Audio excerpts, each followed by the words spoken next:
Welcome to Penugonda Times News కు స్వాగతం సుస్వాగతం. అంగరంగ వైభవంగా బాలరాముని చిత్రపటం ఊరేగింపు శ్రీ సత్యసాయి జిల్లా రొద్దం మండలంలోని లోచర్ల గ్రామంలో అందరి ఆరాధ్య దైవం అయోధ్యలో బాలరాముని విగ్రహ ప్రాణప్రతిష్ఠ జరిగి 2 సంవత్సరాలు పూర్తయిన సందర్భంగా గ్రామ ప్రజలు, హిందూ బంధువులు అందరూ కలిసి సాంప్రదాయ దుస్తులలో భక్తి శ్రద్ధలతో గ్రామంలోని ఆంజనేయ స్వామికి ఆకుపూజ కట్టించి అనేక పూజా కార్యక్రమాలు చేసి అన్నదానం నిర్వహించారు. అనంతరం అనేక సాంస్కృతిక కార్యక్రమాలు నిర్వహించి గెలుపొందిన వారికి బహుమతులు అందజేశారు. అనంతరం అయోధ్య బాలరాముని చిత్రపటాన్ని గ్రామ పురవీధులలో భజన సంకీర్తనలతో ఊరేగింపుగా అంగరంగ వైభవంగా నిర్వహించారు. ఈ కార్యక్రమంలో మహిళలు, చిన్నారులు, గ్రామస్తులు, హిందూ బంధువులు పెద్ద ఎత్తున పాల్గొన్నారు.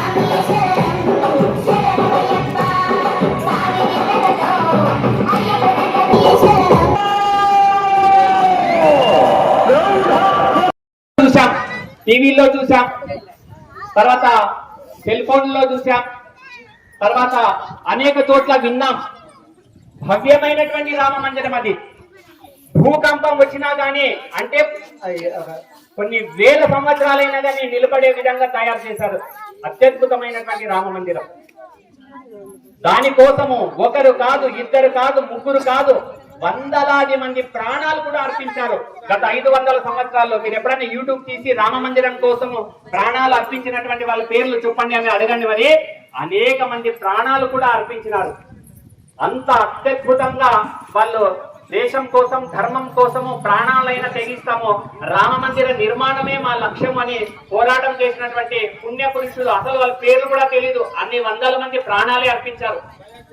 అలాంటి రామ మందిరానికి మన లోచర్ల నుంచి కూడా 10 రూపాయలు, 100 రూపాయలు, 1000 రూపాయలు పంపించినారు ఒక 6 సంవత్సరాల కిందట. గుర్తుందా మీ అందరికి? గుర్తుందా? ఇక్కడ నుంచి కొన్ని వేల రూపాయలు వచ్చింది, రొద్దం నుంచి కొన్ని వేల రూపాయలు, మొత్తం రొద్దం మండలం నుంచినే 5 లక్షల రూపాయలు అక్కడికి వెళ్ళింది. అక్కడికంటే అయోధ్య రామ మందిరం అంటే పెనుగొండ నియోజకవర్గం నుంచి 15 లక్షల రూపాయలు మనము అక్కడికి పంపించడం జరిగింది. కాబట్టి ఇప్పుడు ఆ గుడి ఎవరి గుడి చెప్పండి? మనది అనే భావన నీకి ఉంటుంది, నాకే ఉంటుంది, ప్రతి ఒక్కరికి ఉంటుంది.